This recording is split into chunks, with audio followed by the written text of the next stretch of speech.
Hello everyone, welcome to Krishnatra classes. In last class, we did some numericals on resistivity. Now on going forward in today's lecture, we are going to discuss about the combination of resistances. So there are two types of combination of resistances. One is series and another one is parallel. In series combination, we connect resistance from end to end, and in parallel combination the resistances are attached at one end and their another end is attached to another end. Last lecture में हम लोगों ने resistivity के कुछ numericals देखे थे. आज के लेक्चर में हम लोगों का टॉपिक है कॉम्बिनेशन ऑफ रेजिस्टेंसेस. हमारे पास दो तरह के कॉम्बिनेशन होते हैं रेजिस्टेंस के, एक सीरीज और दूसरा पैरेलल. सीरीज कॉम्बिनेशन में हमारा जो रेजिस्टेंस कनेक्ट होता है वो एंड टू एंड कनेक्ट होता है. एंड टू एंड का मतलब है कि अगर मैं एक रेजिस्टेंस ऐसे लिया तो ये इसका एक एंड हो गया, इसके एंड से दूसरा रेजिस्टेंस मैंने कनेक्ट कर दिया. तो इस टाइप के अरेंजमेंट को मैं एंड टू एंड बोलता हूं. वहीं दूसरी ओर पैरेलल कॉम्बिनेशन में हमारा जो एंड है रेजिस्टेंस के वो एक जगह कनेक्ट होते हैं. एक एंड एक जगह कनेक्ट होगा सभी रेजिस्टेंसेस का, और दूसरा एंड दूसरी जगह पर कनेक्ट होगा. जैसे ये मेरा रेजिस्टेंस है, ये दो इसके एंड हो गए. दूसरा रेजिस्टेंस लिया, ये इस वाले रेजिस्टेंस के एंड हो गए, और क्या हुआ, दोनों रेजिस्टेंस का एक एंड एक तरफ कनेक्ट है, दूसरा एंड दूसरी तरफ कनेक्ट है. तो ये आपका होता है parallel combination. So now the next question is what is the difference between series and parallel combination. So there are some basic differences. One of them is that the current through each resistor in series combination is same.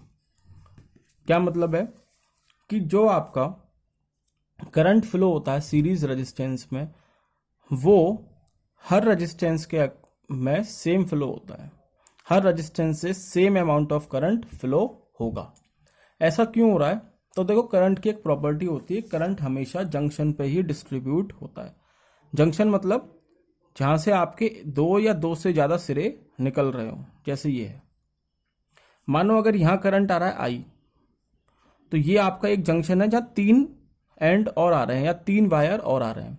तो आपका current क्या करेगा, इसमें divide हो जाएगा, I1, I2, I3. इस तरीके से आपका करंट डिवाइड हो गया.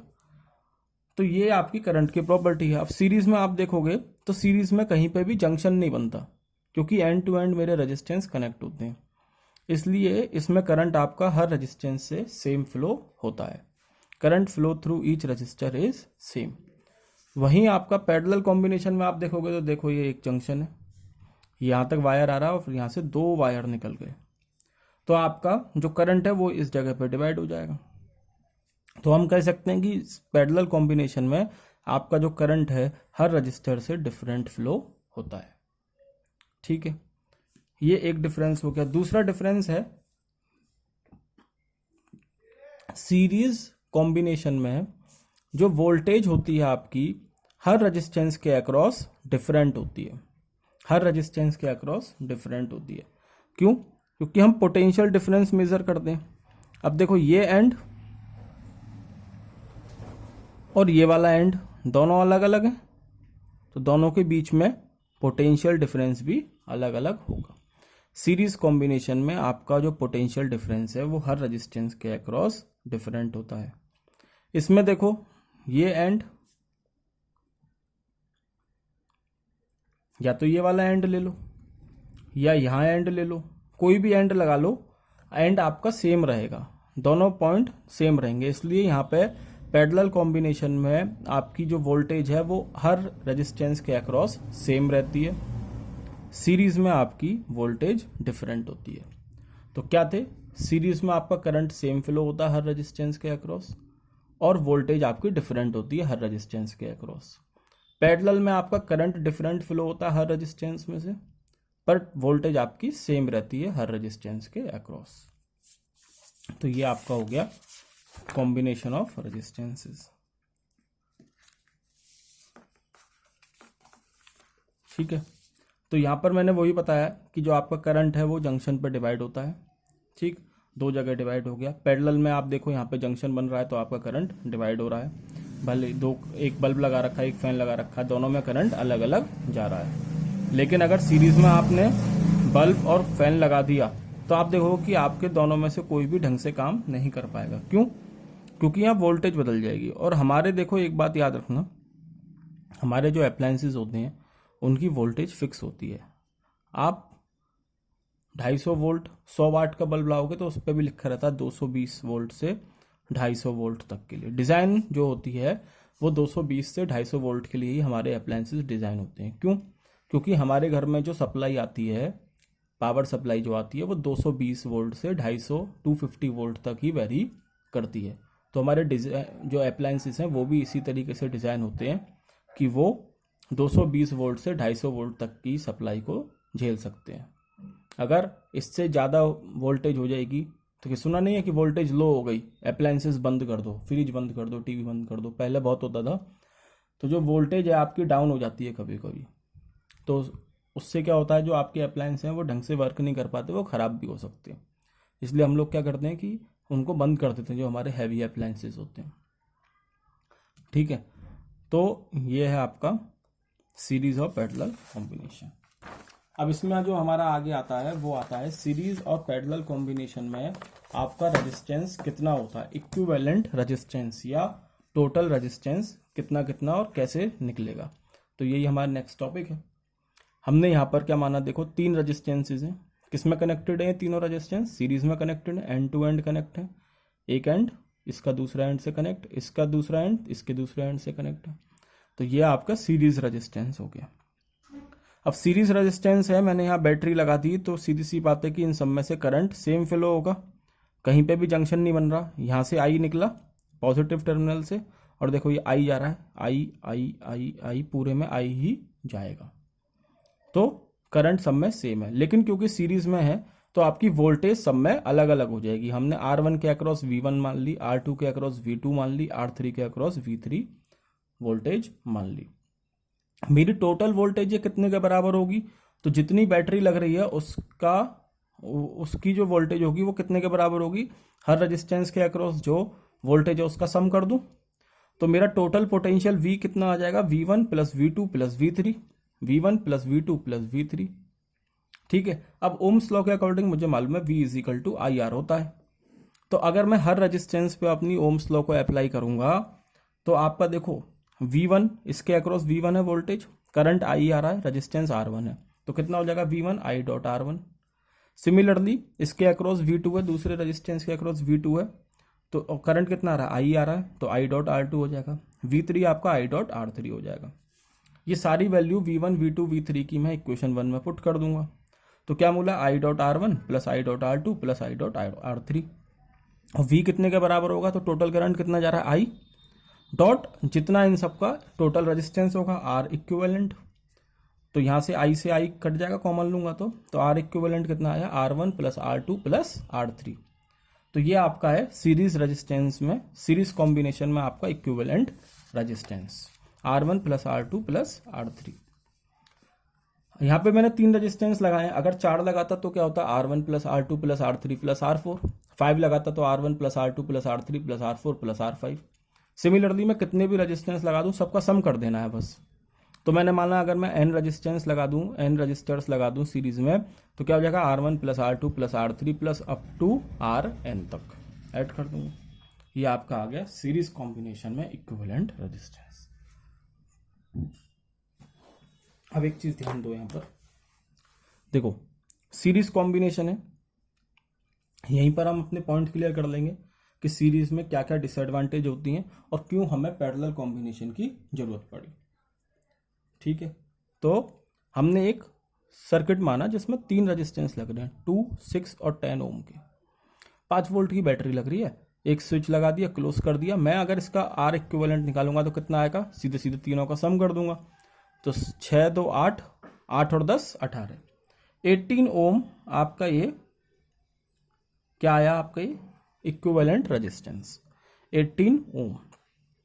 अब यहाँ जो हम ध्यान देंगे वो इस चीज पर दो कि ये जो आर इक्विवेलेंट आया 18 ओम, ये आपका जो यहाँ पे सबसे ज्यादा इंडिविजुअल रेजिस्टेंस है ना, उससे भी ज्यादा है। सबसे ज्यादा कौन सा है, 10 है, 10 से भी ज्यादा आ रहा है 18 ओम। मतलब सीरीज कॉम्बिनेशन में हम बोल सकते हैं जो टोटल रेजिस्टेंस आता है ना, वो इंडिविजुअल रेजिस्टेंस कोई सा भी ले लो उससे भी ज्यादा आएगा। कोई सा भी मतलब 2 लोगे 2 से भी ज्यादा है 18, 6 से भी ज्यादा है, 10 से भी ज्यादा है। यही पॉइंट मैंने यहां लिखा है। In series combination the overall resistance of the circuit is more than any of the individual resistance in the circuit. जो आपका ओवरऑल रेजिस्टेंस आएगा वो आपका इंडिविजुअल रेजिस्टेंस से ज्यादा होगा। कोई भी इंडिविजुअल रेजिस्टेंस ले लो, कोई भी, जितने भी आप लगा रहे हो कॉम्बिनेशन में, ठीक है। एक पॉइंट तो ये हो गया, मतलब सीरीज कॉम्बिनेशन में रेजिस्टेंस आपका बढ़ जाता है, ओवरऑल रेजिस्टेंस बढ़ जाता है। ये है पहला पॉइंट। दूसरा पॉइंट जो अभी मैंने तुम लोगों को बताया था कि हमारे यहाँ जो सप्लाई होती है ना, वो 220 वोल्ट से 250 वोल्ट के बीच में होती है, ठीक है। अब अगर मैं अपने घर के अप्लायंसेस, मान लो टीवी, फ्रिज, पंखा, एसी जो भी है, इन सबको मैंने सीरीज में लगा दिया। अब मैंने तुम्हें बताया सारे अप्लायंसेस 220 वोल्ट से 250 वोल्ट के बीच में डिजाइन होते हैं। अब अगर मैंने इनको सीरीज में लगा दिया और घर पे सप्लाई कितने की आ रही है, मान लो 250 वोल्ट की आ रही है, तो जब ये 250 वोल्ट की सप्लाई घर तक पहुंचेगी और तुमने अगर सारे अप्लायंसेस सीरीज में लगा रखे हैं, तो पंखे पे अलग वोल्टेज पहुंचेगी, 250 से कम ही पहुंचेगी, क्योंकि सबका सम पहुंचता है। जैसे यहां मैंने V अप्लाई करा था, V डिवाइड हो गई थी V1 V2 V3 में। सिमिलरली पंखे को अलग वोल्टेज मिलेगी और फ्रिज को अलग, एसी को अलग, और वो वाली वोल्टेज नहीं मिलेगी जिसके लिए वो डिजाइन है। इसका मतलब मेरे अप्लायंसेस ढंग से काम नहीं कर पाएंगे। और इसी से रिलेटेड है मेरा दूसरा पॉइंट कि इस कॉम्बिनेशन में अप्लायंसेस जो है वो सेम वोल्टेज नहीं मिल पाती है अप्लायंसेस को, जो कि हमारी पावर सप्लाई से वोल्टेज आ रही है। वो पावर सप्लाई से वोल्टेज कितनी आती है, 220 से 250 के बीच में। अगर सीरीज कॉम्बिनेशन में लगा दूंगा तो सब में मुझे सेम वोल्टेज नहीं मिल पाएगी। तो ये भी एक ड्रॉबैक हो गया सीरीज कॉम्बिनेशन का, ठीक है। अगला पॉइंट देखो, अगला पॉइंट समझो क्या कह रहा है वो, दोनों पॉइंट समझ में आ गए होंगे। तीसरा पॉइंट देखो, तीसरे पॉइंट में जैसे मैंने यहां एक फैन लगा दिया, ठीक है, और ये फैन का स्विच है। फिर मैंने एक बल्ब लगाया और ये बल्ब का स्विच है, ठीक है, और ये एक ओवरऑल स्विच है। एक ओवरऑल स्विच का मतलब जैसे घर पे नहीं होता मेन इलेक्ट्रिसिटी बोर्ड, वैसा स्विच मान लो इसको। ये ऑन कर दिया मैंने, ठीक है, ये ऑन करा, करंट फ्लो होना स्टार्ट हुआ, बढ़िया, पंखा भी चल गया और बल्ब भी चल गया। भूल जाओ अभी इस टाइम पर कि वोल्टेज दोनों को अलग अलग मिल रही है, वोल्टेज भी अलग अलग मिली भी, मान लो कि दोनों काम कर रहे हैं, बढ़िया चल रहे हैं, पंखा भी बढ़िया चल गया, बल्ब भी बढ़िया चल गया। अब जो यहाँ बात है कि अब मुझे लगी ठंड, तो मैंने क्या करा, मैंने बल्ब को ओपन, सॉरी इसको फैन को मैंने ओपन कर दिया, मतलब मैंने ओपन कर दिया। अब मुझे ये बताओ, जब इसमें मैंने फैन को बंद कर दिया या ओपन स्विच कर दिया फैन का, तो अब इसमें करंट फ्लो होगा क्या आगे, क्योंकि ये तो ओपन हो गया स्विच, तो आगे आपका करंट फ्लो होगा ही नहीं, मतलब पंखा नहीं चलेगा। वो तो मैं चाहता हूं पंखा ना चले, लेकिन जब आगे करंट फ्लो होगा ही नहीं तो बल्ब का भले ही स्विच बंद है लेकिन बल्ब भी आपका नहीं जल पाएगा, बल्ब भी आपका नहीं जल पा रहा। और यही आपकी एक डिसएडवांटेज है सीरीज कॉम्बिनेशन की, क्या कि आप यहाँ पे अप्लायंसेस को सेपरेट स्विच प्रोवाइड नहीं करवा सकते। करवा भी दोगे तो उनका कोई मतलब नहीं रह जाएगा।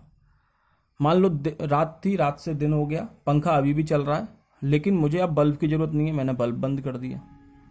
अगर मैं बल्ब बंद कर दूंगा तो पंखा भी नहीं चलेगा, क्योंकि जो आपका सर्किट है वो ओपन हो गया। तो हमने यहां पर क्या पढ़ा कि आपका जो सीरीज कॉम्बिनेशन है उसमें आप अप्लायंसेस को सेपरेट स्विच प्रोवाइड नहीं कर सकते, अप्लायंसेस इंडिपेंडेंटली ऑपरेट नहीं हो सकते। या तो सारे अप्लायंसेस एक साथ चलेंगे या सारे अप्लायंसेस एक साथ बंद हो जाएंगे। ठीक है, ऐसा नहीं हो सकता जैसे अभी घरों में भी ये होता है ना कि कभी टीवी चलानी है तो सिर्फ टीवी चलेगी, पंखा चलाना है तो बस पंखा चलेगा। लेकिन सीरीज में ऐसा नहीं कर सकते, या तो पंखा टीवी दोनों साथ में ही चलेंगे या पंखा टीवी दोनों ही नहीं चलेंगे। ये है सीरीज कॉम्बिनेशन की एक और ड्रॉबैक, सेपरेट स्विच आप प्रोवाइड नहीं करवा सकते। और तीसरा पॉइंट जो कि और ज्यादा इंपॉर्टेंट है, क्या बोलता है तीसरा पॉइंट, तो वही पंखा और बल्ब अभी भी लगा हुआ है मेरा, ये रहा फैन और ये रहा बल्ब। चलो कोई बात नहीं भाई, हमने वोल्टेज के पॉइंट को भी नकार दिया और हमने स्विच वाले पॉइंट को भी छोड़ा, नहीं हम तो सीरीज में लगाएंगे, हमने जिद पकड़ ली और हमने ये लगा दिया। अब इनको कम कम वोल्टेज मिल रही है वो अलग बात रही, स्विच हम सेपरेट प्रोवाइड नहीं करवा पा रहे वो भी अलग बात रही, हमने करवा दिया, हमने लगा दिया सीरीज में ज़बरदस्ती। ठीक है, लगा दिया, चलो बढ़िया है। लेकिन क्या हुआ, जैसे ही मैंने इसको सीरीज में लगाया, मानो मेरा बल्ब हो गया फ्यूज, मेरा बल्ब हो गया फ्यूज। जैसे ही मेरा ये बल्ब फ्यूज हुआ तो मेरा करंट यहां से फ्लो हुआ, यहां तक तो करंट आया, लेकिन क्या ये करंट आगे फ्लो हो पाएगा?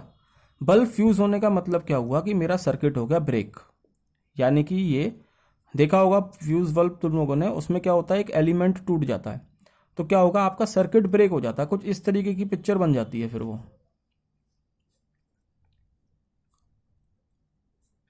ये ऐसा बन जाता है।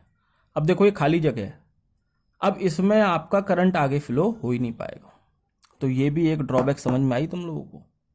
क्या है ये, अगर मेरा एक अप्लायंस भी खराब हो गया ना सीरीज कॉम्बिनेशन में, तो बाकी के अप्लायंसेस अपने आप ही काम करना बंद कर देते हैं, क्योंकि आपका सर्किट हो जाता है ओपन सर्किट, और ओपन सर्किट होते ही आपके बाकी अप्लायंसेस भी काम करना बंद कर देते हैं। तो ये भी एक ड्रॉबैक है आपकी सीरीज कॉम्बिनेशन की। पहले दिवाली के टाइम पे जो झल्लर लटकती थी, मोटे बल्ब वाली जो आती थी, उसमें जो बल्ब होते थे वो सीरीज कॉम्बिनेशन में अरेंज होते थे, सीरीज में। अगर शायद किसी ने देखा हो तो उसमें जब एक बल्ब भी फ्यूज हो जाता था तो हमारे बाकी बल्ब भी काम करना बंद कर देते थे। फिर हम लोगों को ढूंढना होता था भाई कौन सा बल्ब फ्यूज हुआ, उसको निकाल के वहां से फिर वायर कनेक्ट करते थे और उसके बाद बाकी बल्ब में भी आपकी बाकी बल्ब आपके चलते थे। तो सीरीज कॉम्बिनेशन की ये एक डिसएडवांटेज है, अगर एक अप्लायंस भी खराब हो गया, एक अप्लायंस ने काम करना बंद कर दिया, तो बाकी के अप्लायंस भी काम करना बंद कर देंगे। तो ये आपका हो गया सीरीज कॉम्बिनेशन कंप्लीट। क्या क्या पॉइंट देखे, सीरीज में करंट सेम फ्लो होता है हर रेजिस्टेंस से, वोल्टेज हर रेजिस्टेंस के अक्रॉस डिफरेंट होती है, आर इक्विवेलेंट कितना आएगा, R1 plus R2 plus R3 up to Rn, ये 3 पॉइंट हो गए। उसके बाद इसकी ड्रॉबैक आती हैं।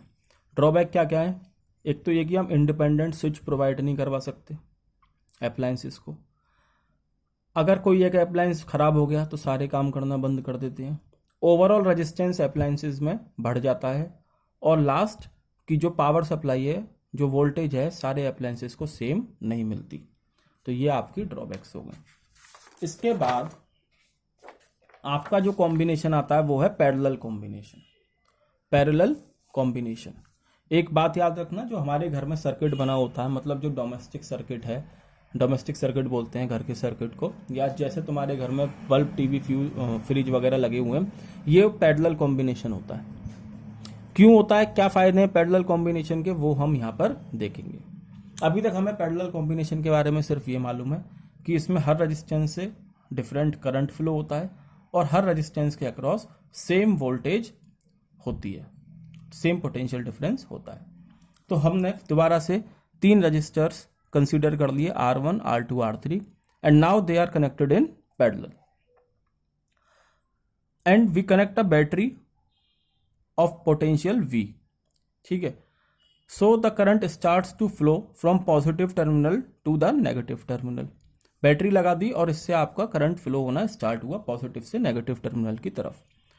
यहां पर आपका जंक्शन बन रहा है, ये आपका I करंट आ रहा है, तो ये I क्या करेगा, ब्रेक हो जाएगा I1, I2 और I3 में, क्योंकि जंक्शन बन गया I1, I2, I3। हमने मान लिया R1 के अक्रॉस I1 करंट, R2 के अक्रॉस I2 और R3 के अक्रॉस R3। ये आपका करंट यहाँ पे जाके दोबारा मिल जाएगा और दोबारा से कितना हो जाएगा, आई हो जाएगा। वैल्यू क्या, I1 plus I2 plus I3। ठीक, वोल्टेज या पोटेंशियल डिफरेंस सबके अक्रॉस बराबर रहेगा, कितना है, V है, क्योंकि पैरेलल में। तो मैं इसमें आगे कैसे बढ़ूंगा कि आपका टोटल करंट कितना हो गया, I1 plus I2 plus I3 कितने के बराबर है, I के बराबर।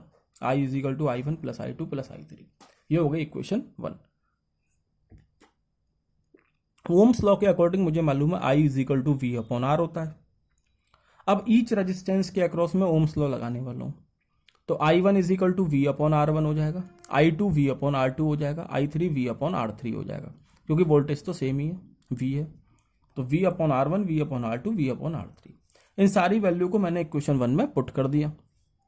तो I1 की जगह V अपॉन R1, I2 की जगह V अपॉन R2, I3 की जगह V अपॉन R3 आ गया, और I की जगह क्या आ जाएगा, V upon R equivalent. V से V कट जाएगा कॉमन लोगे तो यहाँ जो आपका इक्विवेलेंट रेजिस्टेंस आया वो कितना आया, 1 upon R1 plus 1 upon R2 plus 1 upon R3। Same चीज अगर n रेजिस्टेंस लगा दूंगा तो वो हो जाएगा 1 upon R equivalent is equal to 1 upon R1 plus 1 upon R2 plus 1 upon R3 up to 1 upon Rn। Same example अब हम दोबारा लेने वाले हैं। पिछली बार जो मैंने 2, 6 और 10 ओम के रेजिस्टेंस को सीरीज में लगाया था, इस बार सेम रेजिस्टेंसेस को मैं पैरेलल में लगा रहा हूँ। Same voltage, same battery 5 volt की 2, 6, 10 को मैंने पैरेलल में लगा दिया। तो यहाँ पैरेलल में मैं निकालूंगा इसका इक्विवेलेंट रेजिस्टेंस, तो कितना आएगा, 1/2 प्लस 1/6 प्लस 1/10। इसको सॉल्व करोगे तो आर इक्विवेलेंट आपका आया 1.30 ओम। देखो 10 ओम से छोटा है 1.3, 6 ओम से छोटा है 1.3 और 2 ओम से भी छोटा है 1.3। मतलब यहाँ पे जो ओवरऑल रेजिस्टेंस है ना, वो किसी भी इंडिविजुअल रेजिस्टेंस से कम आता है। पैरेलल कॉम्बिनेशन में जो ओवरऑल रेजिस्टेंस है वो किसी भी इंडिविजुअल रेजिस्टेंस के कंपैरिजन में कम आता है। तो ये पहली डिसएडवांटेज या पहली ड्रॉबैक जो थी सीरीज कॉम्बिनेशन की, वो यही रेक्टिफाई होगी। क्या थी, क्या हमने पढ़ा था कि जो ओवरऑल रेजिस्टेंस है वो बढ़ जाता है सीरीज कॉम्बिनेशन में, लेकिन यहां पे ओवरऑल रेजिस्टेंस क्या हो रहा है, पैरेलल में कम हो जाता है। किसी भी इंडिविजुअल रेजिस्टेंस के कंपैरिजन में आपका ओवरऑल रेजिस्टेंस कम हो जाता है। तो पहली डिसएडवांटेज दूर हुई। दूसरी, जैसा कि तुम लोगों ने अभी देखा था कि जितनी वोल्टेज की बैटरी लगा रहा हूं, जितनी वोल्टेज की बैटरी लगा दी, V की लगाई तो V ही मिला सबको, इलेक्ट्रिक पोटेंशियल। तो इसका मतलब क्या हुआ कि अगर घर में 220 वोल्ट सप्लाई लाइन आ रही है तो हर अप्लायंस को 220 वोल्ट ही वोल्टेज मिलेगी। तो ये भी आपकी क्या थी, दूसरी डिसएडवांटेज क्या थी सीरीज कॉम्बिनेशन में, कि जो वोल्टेज है वो हर अप्लायंस के अक्रॉस डिफरेंट होती है, या पावर सप्लाई वाली वोल्टेज सबको अप्लायंसेस को नहीं मिल पाती। लेकिन इसमें क्या है, इसमें आपको हर अप्लायंसेस को 220 वोल्ट पावर सप्लाई लाइन वाली वोल्टेज मिलेगी। ठीक है, दूसरा पॉइंट क्लियर हो गया। तीसरा पॉइंट देखो यहां पे मैंने सर्किट बना रखा है, 2, 6, 10 ओम वाले को लिया मैंने और सबको स्विच दे दिया अलग अलग, और एक ये बड़ा वाला स्विच जो पावर सप्लाई लाइन पे लगा है, ये तो बंद है, क्लोज्ड है, यहां से करंट फ्लो होना स्टार्ट हुआ। अब यहां देखो ध्यान से, जंक्शन बन रहा है I1, I2, I3, ये जो स्विच है ना ये ओपन है, तो क्या यहां करंट फ्लो होगा, नहीं होगा। लेकिन क्या यहां पर करंट ना फ्लो होने की वजह से या इसके ओपन होने की वजह से इन दोनों पे कोई फर्क पड़ रहा है क्या, नहीं। यहां पे तो अभी भी करंट फ्लो हो जाएगा, क्योंकि ये तो क्लोज्ड है, ये क्लोज्ड है ऐसे निकल जाएगा, ये क्लोज्ड है ऐसे निकल जाएगा, सिर्फ इसमें फ्लो नहीं होगा। इसका मतलब क्या हुआ कि मैं पैरेलल कॉम्बिनेशन में हर अप्लायंस को सेपरेट स्विच प्रोवाइड करवा सकता हूं। मुझे इसको नहीं चलाना तो मैंने इसको ओपन कर दिया, इसमें करंट नहीं फ्लो हो रहा। मुझे अगर 6 ओम को भी नहीं चलाना तो इसको भी ओपन कर दूंगा, फिर भी 10 ओम वाला फिर भी चलता रहेगा। जैसा कि तुम्हारे घर पे होता है, अगर तुम्हें टीवी चलानी तो टीवी तो चलाओगे, ऐसा तो नहीं है कि टीवी के साथ पंखा भी चलाना पड़ेगा। ठीक है, तो वो पैरेलल कॉम्बिनेशन होता है, सबके स्विच अलग अलग होते हैं, टीवी का अलग, पंखे का अलग, एसी का अलग, सबके स्विच अलग अलग हैं, और जो चलाना है उसी स्विच को ऑन कर दो, वही चीज चल जाएगी। तो वो होता है पैरेलल कॉम्बिनेशन। तो यहां पर आप हर अप्लायंस को अपना खुद का स्विच दे सकते हो without any disturbance to other device. ठीक है, ये हो गया तीसरा पॉइंट। और लास्ट पॉइंट जो हमने क्या देखा था सीरीज कॉम्बिनेशन में, कि अगर एक अप्लायंस भी मेरा खराब हो गया ना तो बाकी अप्लायंस काम करना बंद कर देते हैं। तो मैंने तुम्हें बताया कि घर की जो इलेक्ट्रिसिटी या वायरिंग होती है वो आपकी पैरेलल कॉम्बिनेशन में होती है। तो मान लो ये पंखा लग रहा है, ये बल्ब लग रहा है, और ये तुम्हारी टीवी आ गई। ठीक है, तो ये तीनों किस में हो गए? पैरेलल में। इसको काट दो, ये किस में? पैरेलल में। तो फिर से हम यही मानेंगे कि हमारा बल्ब फ्यूज हो गया, क्योंकि बल्ब बहुत ज़्यादा फ्यूज होते हैं घरों में। बल्ब मेरा फ्यूज हो गया। इस बल्ब के फ्यूज होने के बाद भी क्या मेरा पंखा चलता रहेगा? बताओ। बिल्कुल चलता रहेगा। क्यों? क्योंकि देखो, अगर ये बल्ब फ्यूज है तो बस इस वाले वायर में करंट फ्लो नहीं होगा, बाकी यहाँ तो करंट आराम से फ्लो हो सकता है पंखे में से, कहीं ओपन नहीं हुआ सर्किट। टीवी में से भी फ्लो हो सकता है, कहीं ओपन नहीं हुआ। तो ये सर्किट कंप्लीट है दोनों। तो टीवी और पंखा अभी भी काम कर रहे हैं, भले आपका बल्ब फ्यूज हो जाए। तो सीरीज कॉम्बिनेशन में अगर आपका कोई अप्लायंस खराब हो भी जाता है तो बाकी के जो पैरेलल कॉम्बिनेशन में अगर आपका कोई अप्लायंस खराब हो भी जाता है तो बाकी के अप्लायंस आपके नॉर्मली वर्क करते रहते हैं। तो ये आपका हो गया पैरेलल कॉम्बिनेशन। और घर वाला, जैसा मैंने बताया, घर का जो सर्किट होता है उसमें पैरेलल में ही लगे होते हैं सारे अप्लायंस। ऐसा थोड़ी है कि अगर बल्ब फ्यूज हो गया तो टीवी अपने आप बंद हो जाएगी। नहीं, बल्ब लाके बदल दो, जब तक नहीं मन कर रहा मत बदलो, पर टीवी चलती रहेगी। और टीवी खराब होगी तो ऐसा नहीं कि बल्ब बंद हो जाएगा, बल्ब चलता रहेगा। तो ये है आपका आज का लेक्चर।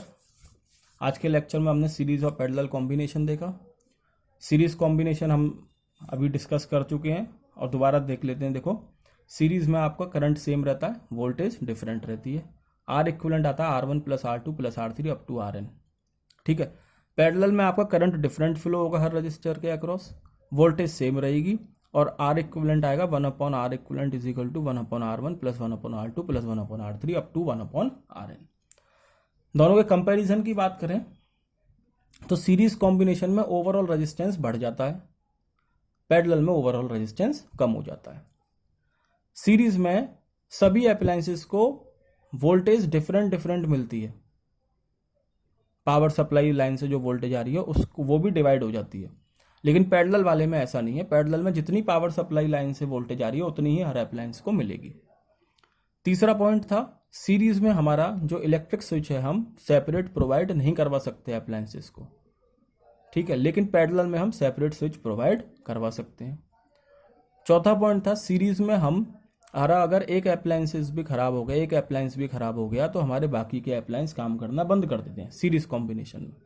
लेकिन पैरेलल में ऐसा नहीं है, अगर एक अप्लायंस खराब भी हो गया तो भी आपके बाकी के अप्लायंसेस नॉर्मली वर्क करते रहेंगे।